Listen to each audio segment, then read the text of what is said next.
ऐसी पति पत्नी की कहानी जो आपको एक बार जरूर सुननी चाहिए।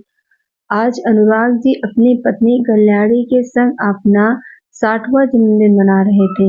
वैसे परिवार में पत्नी कल्याणी और दो बेटे साहिल और सुमित थे और साथ ही उनकी पत्नियां दिशा और निधि रहते थे।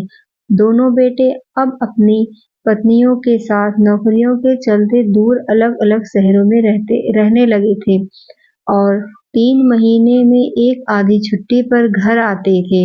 कल्याणी जी बेहद ही सुलझी और बहुत ही प्यारी महिला थी। सदा मुस्कुराते रहना उनका सबसे बड़ा गहना था। इसी बात पर ही तो अनुराग जी उन पर फिदा होकर उन्हें अपने जीवन संगिनी बनाकर लाए थे। अनुराग जी का एक ही फंडा था, किसी से कुछ उम्मीद मत करो। जितनी उम्मीद बढ़ेगी, यदि पूरी नहीं हुई तो दुख की अनुभूति होती है। इससे अच्छा है अपना जीवन अपने अनुसार जियो। उन्होंने अपने बच्चों से भी कोई उम्मीद नहीं बांध रखी थी कि वे उनके सुख दुख में उनका साथ दें। वे तो बस इतना चाहते थे उनकी पत्नी कल्याणी के साथ अच्छे से दिन व्यतीत कर सकें। इस उम्र में पति पत्नी का साथ हो और क्या चाहिए। उनका ऐसा मानना था। अपनी पत्नी कल्याणी को बहुत प्रेम करते थे अनुराग जी, पर कल्याणी जी ठहरी एक माँ और एक औरत भी। वे भी अन्य स्त्रियों की तरह दोनों बच्चों पर जान लुटाती थी। थोड़ी बहुत उम्मीद तो हर माँ को अपने बच्चे से करती है, तो वैसा ही कल्याणी जी भी करती थी। जब छोटे बेटे सुमित को भी बड़े बेटे की तरह बाहर दूर नौकरी मिल रही थी, तब उस दिन माँ ने बेटे से कहा, बेटा सुमित, तेरा दूर जाना जरूरी है क्या? इसी शहर में ही तो अच्छी नौकरी मिल सकती है। पर सुमित माँ को कहता है, माँ अच्छी सैलरी मिल रही है उस कंपनी में। तो निधि भी कहती है, क्यों, इस हाथ में आए अवसर को जाने दें। इस पर माँ फिर कहती है, पर बेटा साहिल भी दिशा के साथ दूर चला गया। मैंने सोचा था चलो एक बेटा तो पास में रहेगा, ये सोचकर तसल्ली कर ली थी मैंने। अब तू भी चला जाएगा तो घर काटने को दौड़ेगा। इस पर तुरंत निधि बोलती है, मम्मी साहिल भैया भी भाभी की तरह सुमित के भी सपने हैं कि वे आगे तरक्की करें, अच्छा कमाए। अब इस शहर से ज्यादा नए शहर में अवसर ज्यादा अच्छा हो तो इसमें हर्ज ही क्या है। मुझे लगता है आपको हमें वहां जाने से नहीं रोकना चाहिए। और कल्याणी जी की भी एक नहीं चली। उम्मीद का दिया तो जला बैठी, जरूरी तो नहीं कि सदैव वो दिया जलता ही रहे। और सुमित भी घर से दूर रहने चला गया। जब वे लोग घर से जा रहे थे, उस दिन कल्याणी जी के चेहरे पर मुस्कान सदा रहती थी, पर छूमंतर हो गई।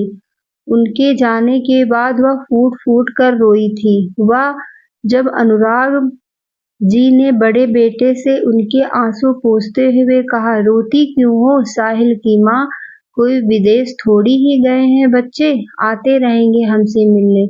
उन्होंने पत्नी से फिर कहा, जमाना अब ऐसा ही है। अब माँ बाप के लिए बच्चे के अच्छे करियर के लिए उन्हें दूर बाहर भेज रहे हैं। और संतानें भी पहले जैसी कहाँ रही। वे भी शादी के बाद माँ बाप के साथ ज्यादा कहाँ रह पाती हैं। ये तो तुम भी समझती हो। इस पर कल्याणी जी कहती हैं, घर खाने कोई रौनक नहीं होगी। इस पर हंसते हुए अनुराग जी पत्नी को कहते हैं, तुम ये समझ लो कि तुम नई नवेली दुल्हन बनकर आज ही इस घर में आई हो।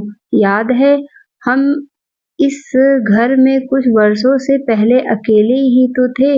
मैं जब काम से घर आता था तो तुम कैसे शर्मा जाती थी मुझे देखते ही, और तुम्हारी मुस्कान के तो हम तब भी दीवाने थे और आज भी दीवाने हैं। तब शर्माते हुए कल्याणी जी कहती हैं, ये देखो बुढ़े हो गए हैं जनाब, बालों में सफेदी आ गई है, पर इश्क का भूत अभी भी सवार है इन पर।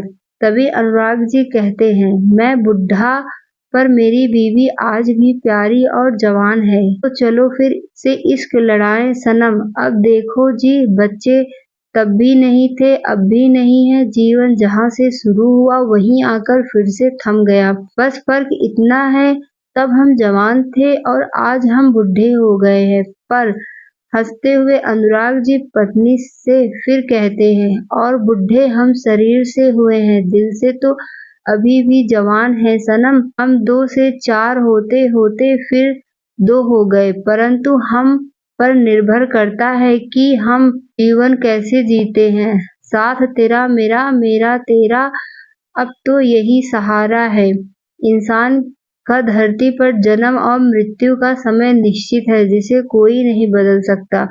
मुझे नहीं पता कि हम में से कौन पहले विदा होगा, परंतु मैं तुमसे वादा देता हूँ कि मैं तुम्हें मजबूत अवश्य बना दूंगा। समझी मेरी समझदार बीबी? इतने में कल्याणी जी उन्हें चुप कराते हुए कहती हैं, ऐसे ना कहिए, अभी हम कहीं नहीं जा रहे हैं, समझे आप? ना मैं और ना आप। यह सुनकर अनुराग जी अपनी पत्नी को गले लगा लेते हैं।